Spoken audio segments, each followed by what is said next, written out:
Good morning, happy Sabbath once again. What I'm going to do today is sometimes I scour one particular website for health information and health articles that are interesting. And so today we're going to start off with a couple of interesting articles. Number one, let's see here. All right. There was an article that was posted in January 7, 2021. And so this is just this year, and it says, increased fiber intake associated with less depression in premenopausal women. Interesting. So here it goes. It says an increased daily intake of fiber is inversely associated with depression among premenopausal women, according to a new study that was published in Menopause. Researchers compared dietary fiber intake and depression levels with menopause status of 5,800 people. And they were from ages 19 and older from Korea, and the National Institute of Health, and the Nutritional Examination Survey data. An increase in 1 gram of fiber per 1,000 calories resulted in 5% decreased prevalence of depression among premenopausal women, but not postmenopausal women. And so the long story short is that the idea is that the more fiber you eat, the less depressed you'll be. And especially it's more effective when you're younger.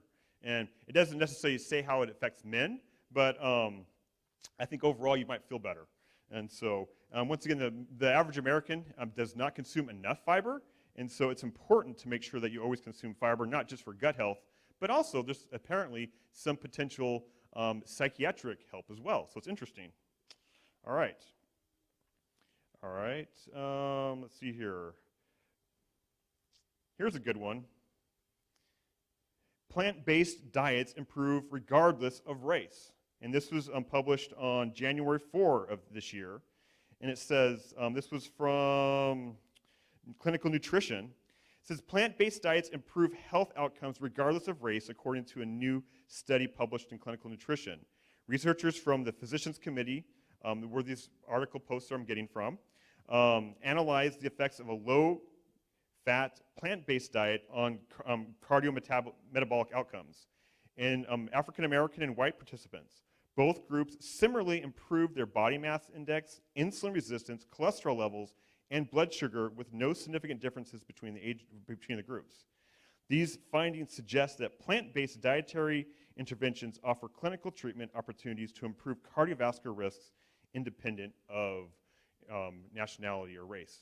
And so that's good news, right? And so actually I was listening to another article on nutrition just this week. It was a 15-minute listen, and it was talking about this exact same thing. And basically the long and short of it, we are what we eat. So, all right. I thought this was kind of a funny one, kind of unique, I guess. This is published on December 15, 2020, so not too old. And this is kind of interesting. It says, people who share type 2 diabetes risk with their dogs. Isn't that weird? So, and this is from the British Medical Journal, so this is not like some fringe site or whatever. This is from the British Medical Journal. They found that if the owners had type 2 diabetes, guess what? Their dogs had it. Yeah. And the funny thing is, if the dogs had type 2 diabetes, their owners would get it. So if it's in the food, oh boy. The long and short of it, they attribute it because the way the owner eats is the way they feed and treat their dog, and vice versa. So not the dog feeds the parent or the owner, but anyway. But it was just interesting how we think of our health just like affecting our kids and ourselves, but we don't figure in our pets. And that was that caught my attention. I had to read that one. It was just like too good to be true.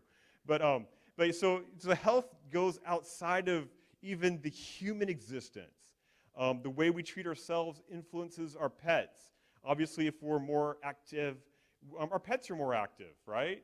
My dogs, oh boy, there's nothing greater than my dogs enjoy doing in the morning is going for a walk. And you can tell when we miss the walk because they want to make up for it the second day, third day, whatever.